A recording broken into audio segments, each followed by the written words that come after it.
Demak, Word dasturi bilan ishlashda davom etamiz.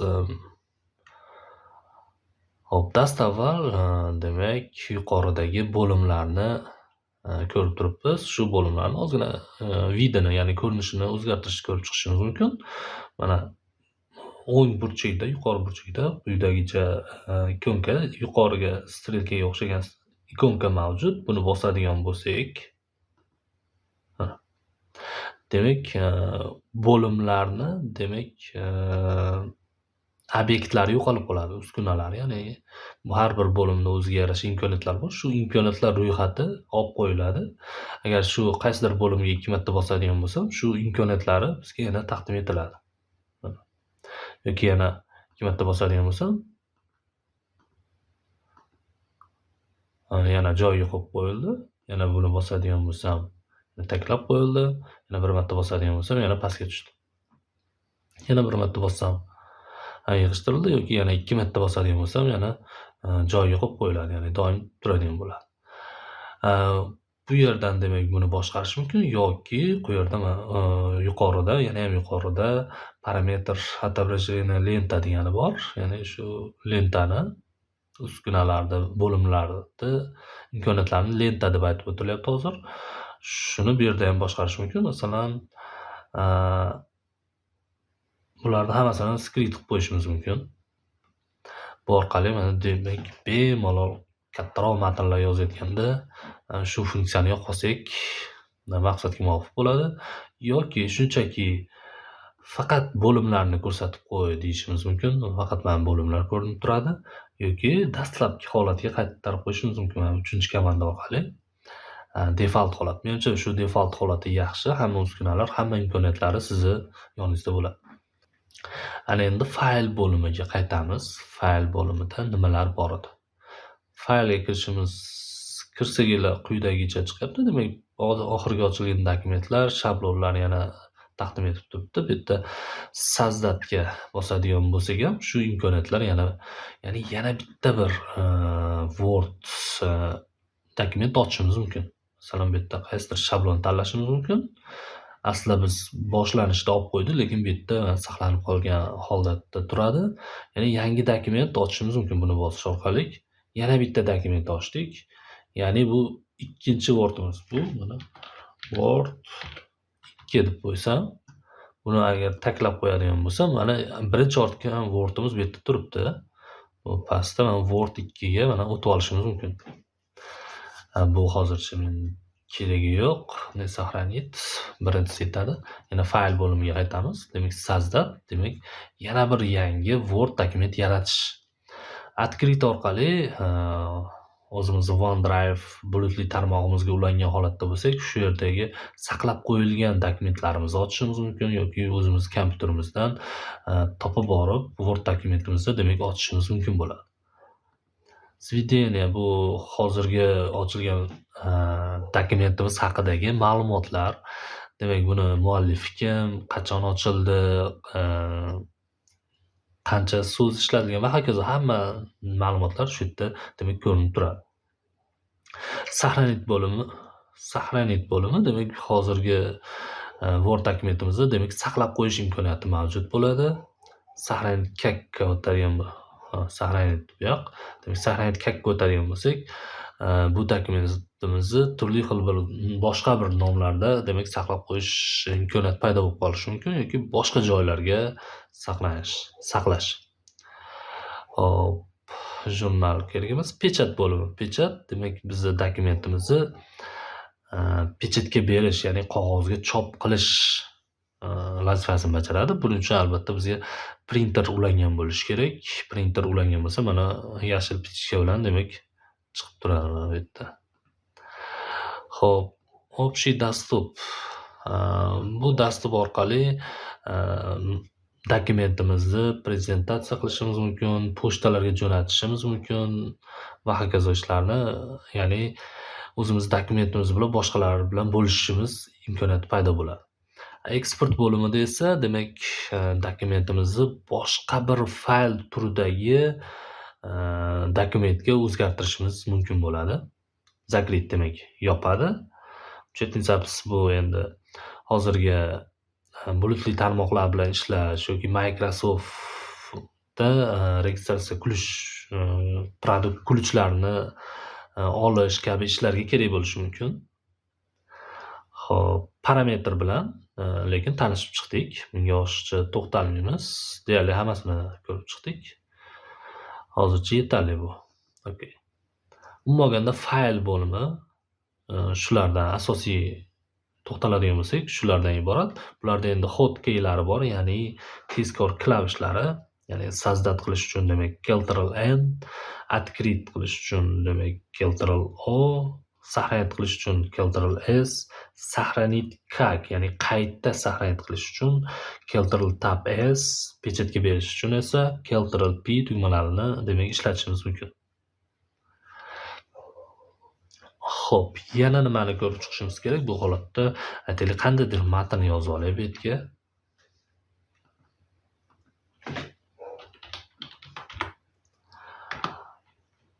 Odatda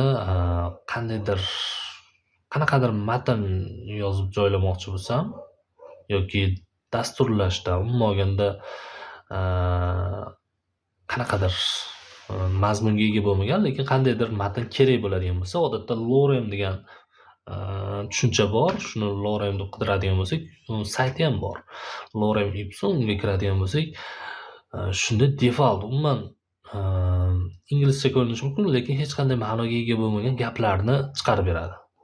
Masalan, shundan kopiya qilamiz. Vaqtincha hozir men shu Word dokumentimga tashlab olaman. Tashlab oldim. Bu so'zni ma'nosiga e'tibor qaratmaymiz hozir. Hozir e'tibor qaratadigan bo'lsak, bu yerdan ko'chirib olib o'tganimiz uchun uni nimalari, shriftlari, o'lchamlari o'zgarib ketdi. Men default holatiga o'tkazib qo'yishga harakat qilaman. Mana bu yerdan default holatga o'tdi. Bu yerda so'zlar bilan qanday ishlash mumkin? Masalan, qaysidir so'zga 2 marta bosadigan bo'lsam, shu so'z belgilanadi. Mana belgilangandan keyin yuqorida qandaydir imkoniyatlar, shu so'z ustida bajarilish mumkin bo'lgan imkoniyatlar taqdim etdi. Masalan, jirni ko'rinishga keltirib qo'ymoqchiman. Shuni jirni bosadigan bo'lsam, mana jirni ko'rinishga keldi. Yana joyiga qaytarib qo'yishim mumkin. Ya'ni umuman olganda hozir tushuntirmoqchi bo'lganim, qaysidir so'zni osongina belgilash uchun shu so'z ustiga sichqonchani olib kelib, sichqonchani chap tugmasini 2 marta iloji boricha tezroq bosamiz. Mana shunda shu so'z belgilanadi. Faqatgina shu so'zga tegishli bo'lgan sozuvlar uchun panelcha ochiladi. Mana kursiv, ya'ni kursiv holatiga demak keltirishimiz mumkin. Agarda sichqonchamizni 3 marta to'liq bosadigan bo'lsak, 3 marta shu abzas belgilanadi. Qaytaraman. 1 2 3. Mana shu abzas to'liq belgilandi. Ya'ni so'zlarni belgilashda shu sichqonchani shunaqa funksiyalardan foydalanishimiz mumkin. 1 2 3. Mana 2 marta belgilasam shu so'z, 3-chisini ham qo'shib yuborsam, shu abzas belgilanyapti. Xo'p. Agarda men masalan kursorimiz bu yerda turibdi. Agar Ctrl bilan klaviaturadan Ctrl ni bosib, sichqonchani chap tugmasini bir marta bosadigan bo'lsam, shu bitta gapni demak belgilab oladi. Masalan, qaysidir gap mana shu yerda turibdi. Ctrl ni bosib, sichqonchani chap tugmasini bir marta bosadigan bo'lsam, e'tibor qaratamiz. Bu gap, ya'ni qanday filtrlayapti? Bu gapimiz albatta demak nuqta bilan tugaydi odatda. Shu nuqtagacha borib demak belgilab olyapti. Keling, masalan, bu yerda oladigan bo'lsak, Ctrl ni bosib, sichqonchani chap tugmasini bosadigan bo'lsak, shu gap oshiqcha shu matnimiz, shuni belgilab, demak delete tugmasini bossak, demak o'chib ketadi. Joyiga qaytarib turaman. Buning uchun Ctrl Z ni bosdim. Mana. Umuman olganda bu orqali bitta gapni belgilashni ko'rsatib o'tdim. Xo'p, aytaylik, sichqonchani demak ishlatmay turamanda. Mana klaviatura, ya'ni o'ngga, chapga hamda tepaga klaviaturalari bor. Shu orqali demak matnlarimiz aro harakat qilib boryapman. Bu e'tibor qaratsangiz harfma-harf sakrab yuribdi. Endi so'zma-so'z sakrab yurishi mumkin.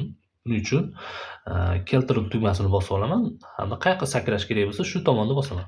Mana o'ng tomonni bosgandim, keyingi so'zga sakrab boryapti. So'zma-so'z sakrab boryapti. Yoki pastga tushib aytaylik chapga bosadigan bo'lsam, mana keltirildi bosib olganman hamda chapga tugmasini bossam, mana so'zma-so'z sakrayapti. Agar keltirildi bosmasam bu harfma-harf sakrab yuradi. Xo'p, ana endi belgilashda ko'rib chiqadigan bo'lsak, shift ni bosib o'ngga knopkasini bosadigan bo'lsam, mana harfma-harf so'zni belgilab boryapti. Shift bosib olganman. Agar shift bosmasam, bilasiz, shunchaki harflar oro sakrab yuradi. Agar shift bosib olib, aytaylik o'ngga yoki chapga yuradigan bo'lsa, chapga qarab so'zlarni belgilab oladi. Keyin shu so'z ustida qandaydir amal bajarishimiz mumkin bo'ladi. Ana endi harfma-harf emas, so'zma-so'z belgilash uchun esa keltiruv hamda shift ni bosib olamiz. Hamda qayerga qarab belgilash kerak bo'lsa, shu tomonga knopkani bosamiz. Mana o'ng tomonga bosgandim. Mana shu so'zma-so'z belgilab boryapti. Agar keyingi abzatsga, ya'ni pastga bosadigan bo'lsam, butunlay demak abzatsni belgilab oldi. Mana hozir ko'rib chiqqanlarimiz shu matnlarda harakat qilish desak bo'lardi. Matnlar belgilash hamda matnlarda harakat qilish edi. Xo'p, ana endi glavniy bo'limiga o'tib, shuni glavniy bo'limlari bilan demak tanishib chiqsak bo'ladi. Glavniyda demak yana shu matnda aytaylik, qaysidir quyidagi matnda aytaylik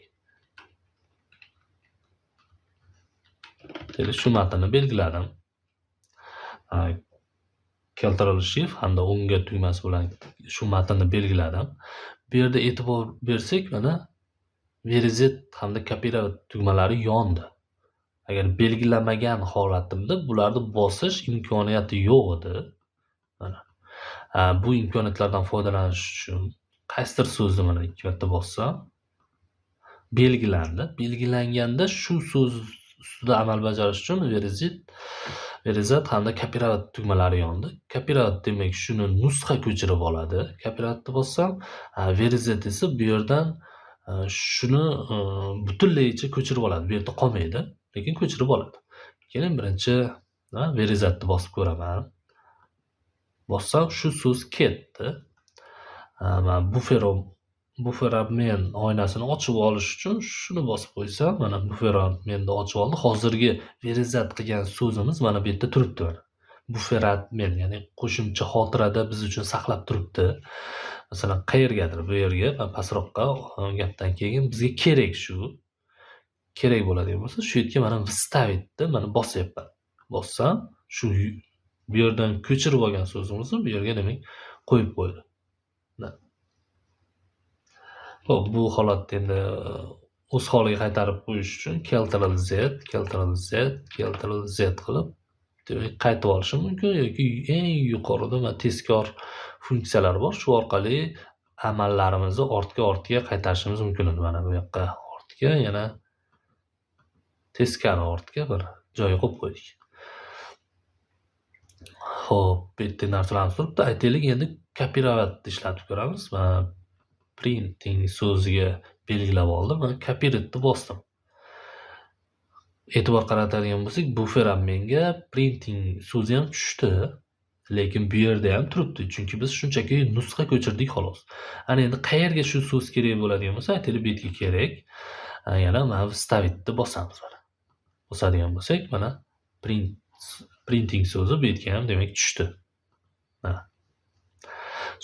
Endi bu ozgina noqulayroq usul bo'lishi mumkin, chunki bularni hotkeylari bor, aytaylik, verizet qilib olish uchun, ya'ni butunlaycha ko'chirib olish uchun aytaylik buni belgiladimda Ctrl X ni bosdim. Mana bu verizet qildi. Mana bu yoqqa shu so'z o'tdi, verizet qilib ko'chirib oldi, bu yerda qolmadi. Hamda kerak joyga qo'ydimda Ctrl V tugmasini bosdim. Bu вставить, ya'ni shuni joyiga qo'yib qo'ydi. Ya'ni ko'chirib olgan narsani qo'ydi, qayerga belgilangan joyga. Xo'p, yoki mana endi ko'chirib olishimiz qaysi so'zni? Masalan, shu so'zni shunchaki nusxa ko'chirishimiz mumkin. Buning uchun Ctrl+C tugmasini bosamiz. Ctrl+C kombinatsiyasini bajarsak, shu so'z demak nusxa olindi. Shu so'zdan ana endi bu yerga shu so'zni qo'yish uchun Ctrl+V tugmasini bossam, demak bu yerga mana qo'ydi. Ko'chirib qo'ydi. Buffer obmen ochib qo'yganimiz foydasi bu yerda qanaqa so'zlar biz bufferimizda mavjudligini ko'rishimiz mumkin. Har safar aytaylik mana 1500 shu bizga yana kerak bo'lib qoldi. Yana bu yerdan yo qayerdandir topib ko'chirib yoki verzit qilishimiz shart emas, chunki bu bufferimizda turibdi. Mana shu demak kursor turgan joyga yana biz yana shuni qo'ymoqchimiz. Shunchaki o'tamanda shu buffer obmenimizda turgan shu 1500 ni bosaman. Bossam shu yerga demak qo'yiladi. Yoki qaysidir boshqa so'z kerak edi. Shuni bufferimizda turib shunchaki bossam mana qo'yib beradi. Yoki shu bufferga olgan barcha so'zlarimiz menga hozir kerak bo'ladigan bo'lsa, ставить всё degan knopkasi ham bor. Buni shunday bosadigan bo'lsam, bufferimizdagi hamma so'zlarni bu yerga qo'yib berdi. Yoki bu so'zlar endi menga umuman keragi yo'q. Shunchaki bu bufferimizni, xotiramizni band qilib turish keragi yo'q. Shunchaki очистить qilib yuboraman. Bu yerdan o'chib ketadi. Mana. Shu tariqa demak ishlatishimiz mumkin. Demak ko'rib chiqdik, verizat kopirovati. Endi format bu obraz degan quyidagi bo'lim bor.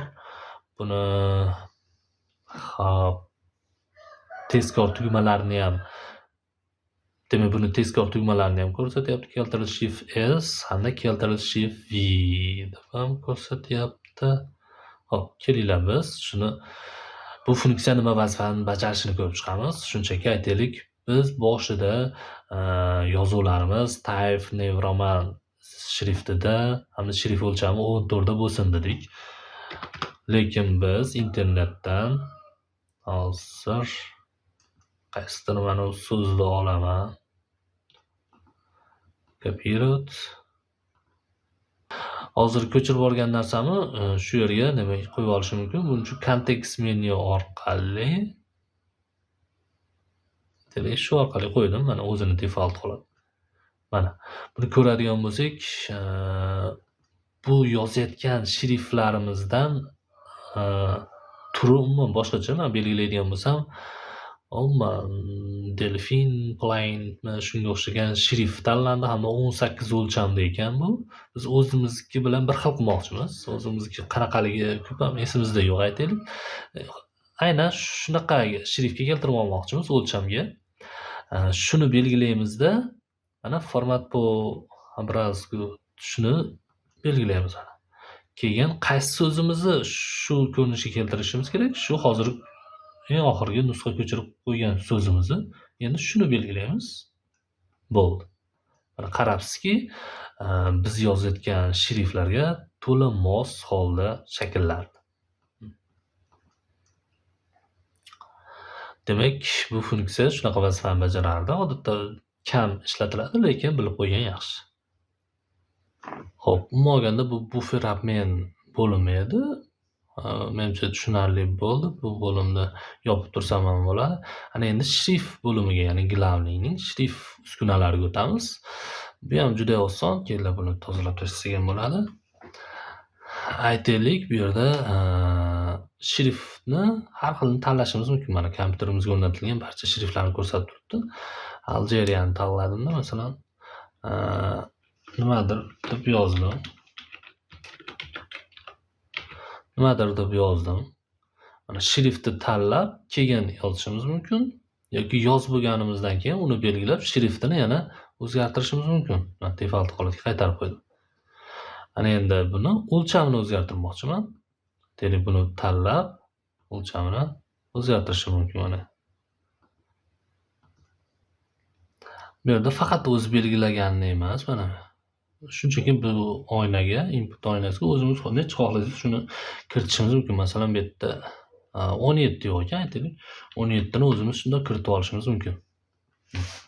Belgilaymiz va delik 17. Mana 17 shriftga keldi. Yoki shunchaki buni belgilab, mana katta harf bosadigan bo'lsak, mana shrift o'lchamini kattalashtiradi. Yonidagini bosadigan bo'lsak, bu shrift o'lchamini avtomatik kichiklashtirib boradi.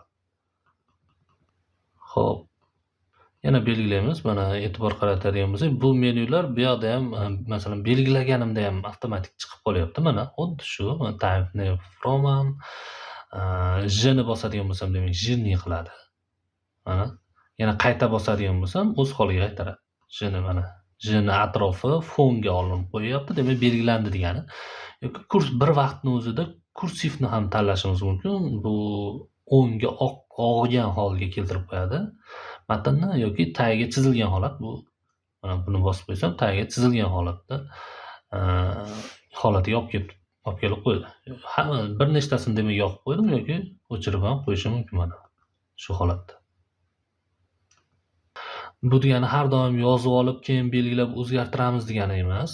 Masalan, bu yoqda yangi matn yozmoqchimiz. Bu jirni qilib yozilishi kerak bo'ladigan bo'lsa, shunday jirnini belgilaymizda.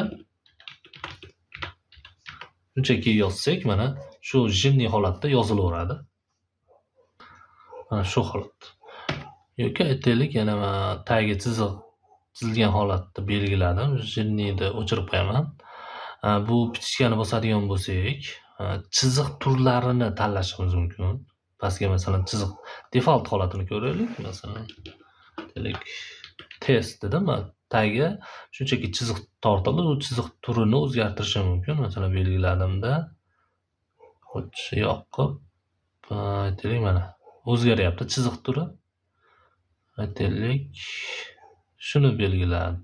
Mana buni belgiladim hamda buni rangini ham o'zgartirishim mumkin. Mana svet deyildi, masalan, xohlagan rangga demak o'tkazib qo'yishim mumkin.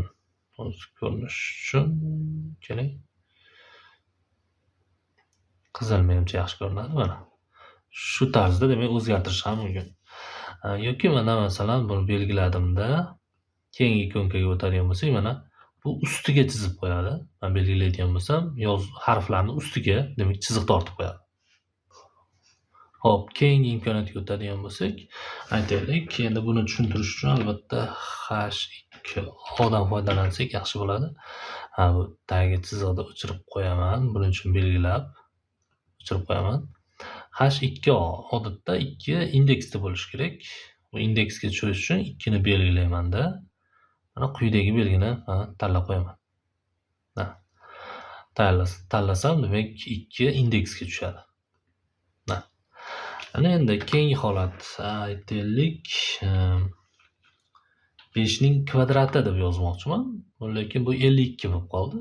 5 ning kvadrati ko'rinishga keltirishim uchun kelar hozir 52 teng 25 emas, 5 ning kvadrati qilishim uchun 2 ni kvadratga olishim kerak. Shuni belgilayman-da, mana ushbu belgini ikonkani bosadigan bo'lsam, 2 kvadratga chiqib ketadi mana. 5 ning kvadrati demak 25 ko'rinishga keldi. Ayniqsa formulalarda ko'p kerak bo'lishi mumkin. Keyingi imkoniyatlarga o'tadigan bo'lsak, aytaylik quyidagi so'zimizni aytaylik jinnidan o'chirib qo'ydim. Belgiladimda bu yerdan buni belgilab qo'ydim. E'tibor qaratadigan bo'lsak, familiyani demak bosh harf katta harfda boshlanganini, hozir hamma bu so'zni hammasini demak kichik harfda yozib berdi. Yoki yana bordimda buni bosdim. Demak, hammasini katta harfga o'tkazib berdi. Bu belgilangan butun bir boshli matn bo'lishi mumkin. Bitta so'zda tushuntirib o'tyapman. Hop, demak, keyingisini tanlaydigan bo'lsak, mana boshi katta harfda, keyin qolgani kichkina harfda. Oxirida esa tanlaydigan bo'lsak, boshi kichkina harf, qolgani katta harfda. Demak, buni hotkey bor. Buni hotkeyga, ya'ni tezkor klavishi Shift F3 hisoblanadi. Shift F3 ni bossam, mana shu bo'limlardagi imkoniyatlar birma-bir amalga oshishi mumkin. Yana bosaman, mana Shift F3, mana shu yerda imkoniyatlardan ishlatib o'zgartirib qo'yapti. Mana keyingi imkoniyatga o'tamiz. Masalan, bu familiyamiz belgilaymizda so'zimizni. Bu yerda turli xil ko'rinishlar bor.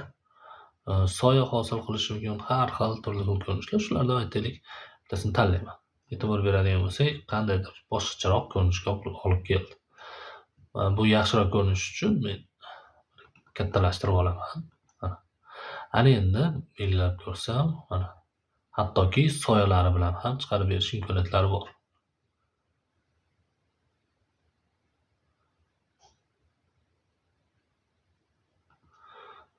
turli xil demak ko'rinishlarga olib kelishi mumkin. Shunaqa imkoniyatlar bor bu yerda.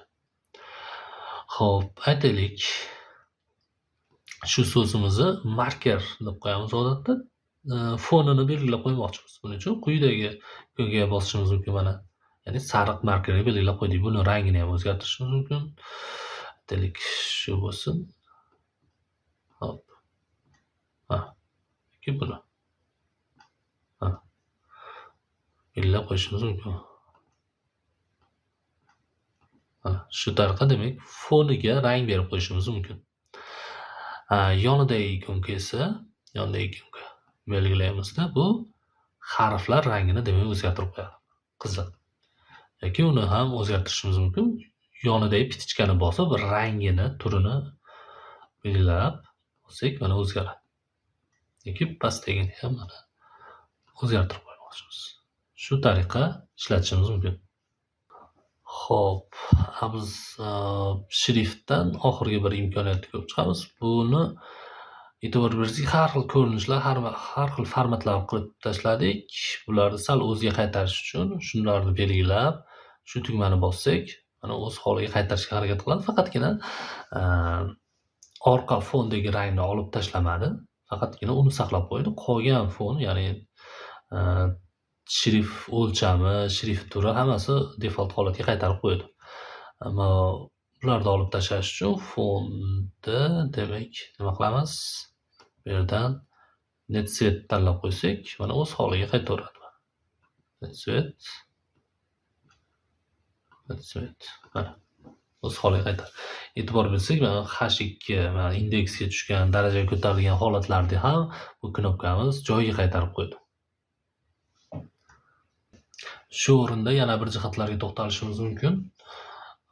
Aytaylik, buni keling tozalab tashladim. Matn yozyapmiz. Bu matn so'zlar orasida joy tashlash uchun demak probel knopkasini bossak, mana istalgancha joy tashlab, keyin mana davom etishimiz mumkin. Odatda bitta bosiladi xolos. Lekin kattaroq tashlash uchun bir nechta bosishimiz mumkin. Keyingi abzasga tushish uchun enter tugmasini bossak, keyingi abzasga tushadi. Buni endi abzasdan yozish uchun tabni bosib, bitta tabni bossak, abzasga o'tadi. Mana ozgina joy tashlash kerak. Shunday qilib ketadi. Hop, keyingi nimaga tushsak, abzasligi uchun bosh harfini katta qilib qo'ydi. Yoki doimo katta harfda yozish uchun mana hozir default holatda kichik yozadi. Doimo katta harfda yozish uchun caps lockni bitta bosib qo'yamiz. Keyin yozishda davom etamiz. Yana kichkina harfga o'tish uchun yana caps lockni yana boshqadan bosib qo'yamiz. Mana kichkina harfda davom etamiz. Lekin orada bittagina harfini katta harfda yozib ketish uchun shiftni bosib, qaysidir harf yozish kerak bo'lsa, shuni bosamiz. Keyin yana shiftni qo'yib yuborib, default holatda harflar bosib ketishimiz mumkin mana. Shift bilan birgalikda ishlatsak, demak u katta harfga o'zgarishi mumkin. Agar caps lock yoniq bo'ladigan bo'lsa, ya'ni katta harfda yozib ketyapti, bitta harfni kichkinada yozmoqchi bo'lsak, shiftni bosib, yana o'sha qaysi harfligini bosib, yana default yozib ketsak, mana shu holatga ketadi. Yoki istalgan bir joyda listimiz buncha yozib chiqmayapti, mana pastroqda nimadir deb yozib qo'yishimiz kerak. Kursorni shu yerga olib tushishimiz kerak. Buning uchun shu joyga bir necha bor bosishimiz mumkin. Mana kifoya. Bu yerga yoki pastroqqa. Yoki enter bosib, yana ham pastroqqa tushib olishimiz mumkin. Mana bo'lganda bir necha bor bosish orqali shu joyga kelishimiz mumkin. Va kursorni olib kelib olishimiz mumkin. Yoki masalan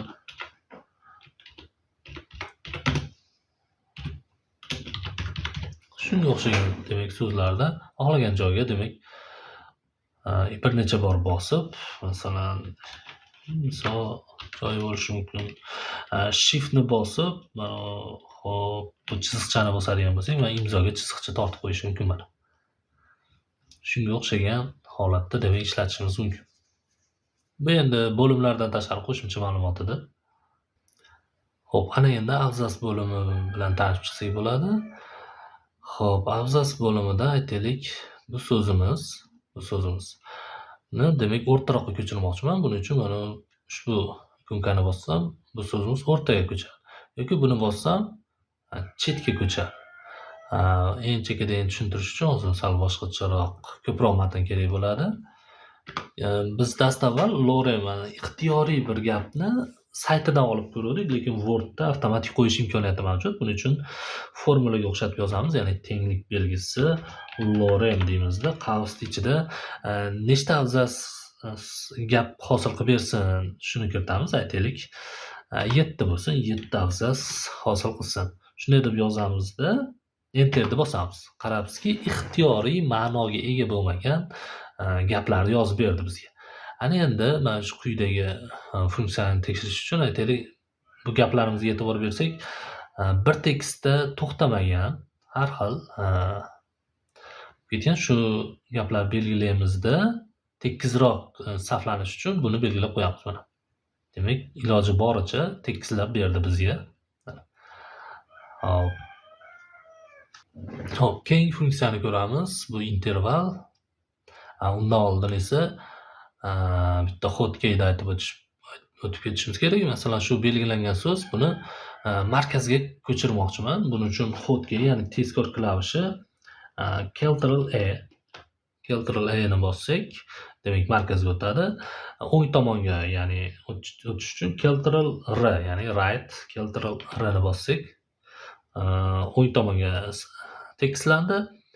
Default holat chap tomonga tekislanish uchun Ctrl L, ya'ni left bosamiz. Ctrl L ni bossak, yana chap tomonga tekislanadi. Bu demak tezkor klavish edi. Xo'p, keyin intervallarni endi ko'rib chiqsak bo'ladi. Bu yerda masalan matnni belgiladimda, bular orasida, ya'ni har bir qator orasida ma'lum bir joylar bor. Shuni o'zgartirish imkoniyati paydo bo'ladi bizga. Masalan, buni mana belgilaydigan bo'lsak, qancha katta qiladigan bo'lsak, mana har bir qator o'rtasida, matn o'rtasida interval, ya'ni bo'sh joy ko'payib, kamayib bormoqda. Shuni demak sozlashimiz mumkin bu yerda.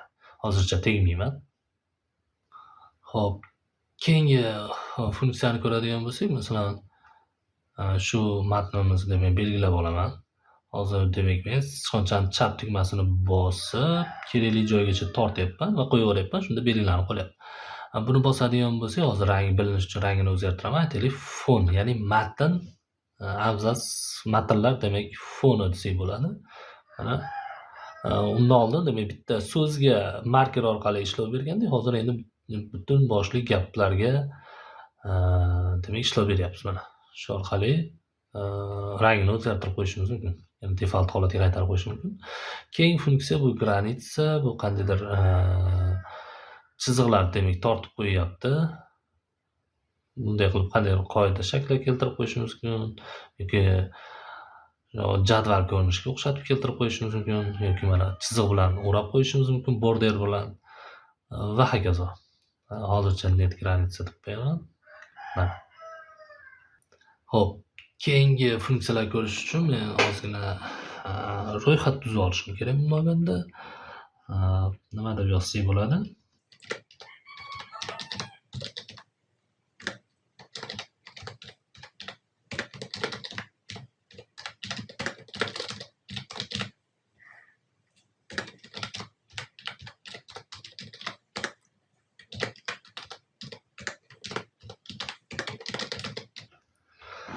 Mana qanday ro'yxat shakllandi, lekin ko'rinishdan ro'yxatga o'xshamayapti. Buni ro'yxat holatiga keltirish uchun shularni belgilayman. Va mana bu ikonkani bosaman. Mana. Bu tartiblanmagan ro'yxat deyiladi. Tartiblanmagan ro'yxat ko'rinishga keldi. Yonida ikonkani o'zgartirishimiz mumkin. Bu yerdan buni bosib, turli xil ko'rinishga demak olib kelishimiz mumkin mana. Shunga o'xshab. Yoki tartiblangan ro'yxat ko'rinishga olib kelishimiz mumkin. Buni bossam demak tartiblab ham beradi mana. Tartiblab berdi. Ana endi ichma-ich ro'yxat hosil qilishimiz mumkin. Buning uchun viloyatlar dedimda, bu viloyatlar belgilab buni bosishim mumkin. Masalan, bu ko'rinishga. Yo'q. Bu ko'pam o'xshamadi. Qayoqqa ketyapti? Shu ichma-ich ko'rinishga olib kelaylik. Mana shunday qilib ichkariga ichma-ich ro'yxat qilishimiz mumkin. Buni ko'rinishini aytaylik, bunday qilib qo'yishim mumkin mana. Ichma-ich ro'yxat. Bu yerda ham bular buni ham ichma-ich ro'yxatga o'zgartirib qo'yaman.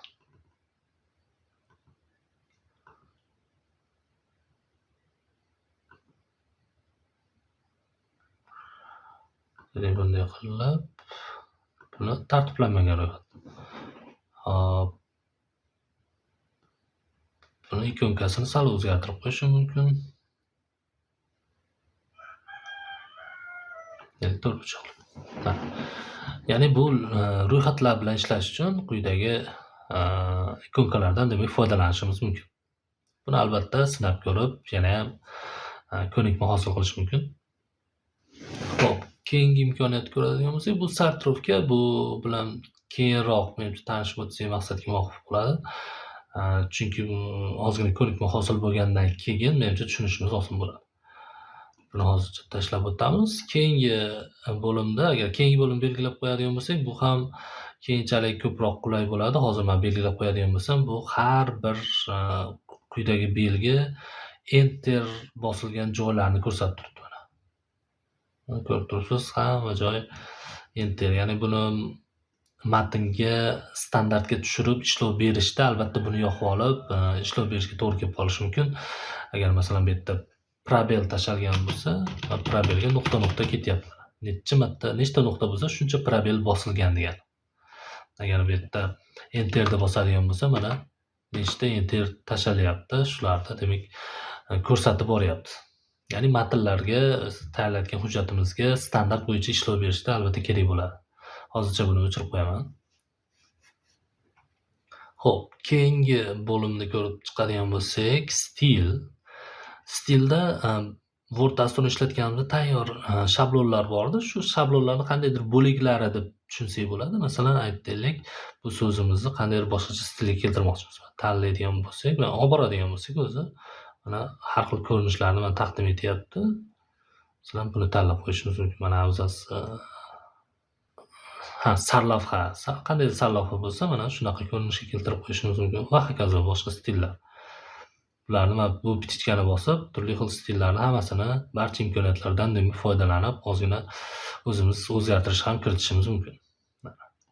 Demak, keyingi bo'lim bilan funksiyalar bilan tanishtiradigan bo'lsam, native buni bosadigan bo'lsam, mana bu qidiruv oynasi, ya'ni shu matnimiz aytaylik hozir juda ham katta deylik, bu yerdan aytaylik Nexia degan so'zni qidirmoqchimiz. Nexia deb yozadigan bo'lsak, mana Nexia'ni topib markerlab berdi. Buni natijani stranitsani bosib, qaysi stranitsada topilganligi yoki sarlavhalar bo'ladigan bo'lsa, sarlavha bormi, shularni demak ko'rsatishimiz mumkin yoki bu yerda umumiy rezultatni ko'rishimiz mumkin. Xo'p, bu native'ni tezkor klavishi ham bor. Buni shunchaki shu funksiyaga olib borib tursak ham ko'rsatadi, ya'ni Ctrl+F. Ctrl+F ni bosadigan bo'lsak, mana shu qidiruv funksiyasi ochildi. Keyin boshqa narsa qidirib ko'ramiz. Tiko. Mana buni ham topib berdi. Bu katta matnlar bilan qanday so'zlar qidirayotganda albatta foydali funksiya. Keyingi funksiya demak zaminit. Buni demak tezkor knopkalari Ctrl+H ni bosadigan bo'lsak, mana zaminit chiqdi. Aytaylik, bizda avtomobillar ro'yxatida Tikoni olib tashlaymizda, o'rniga boshqa mashina qo'ymoqchimiz.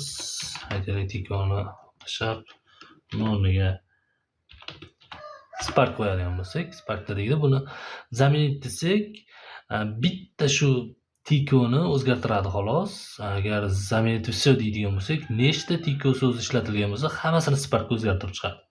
Shunchaki biz hozir shundoq ham bitta, shuning uchun zaminit deb qo'yamiz.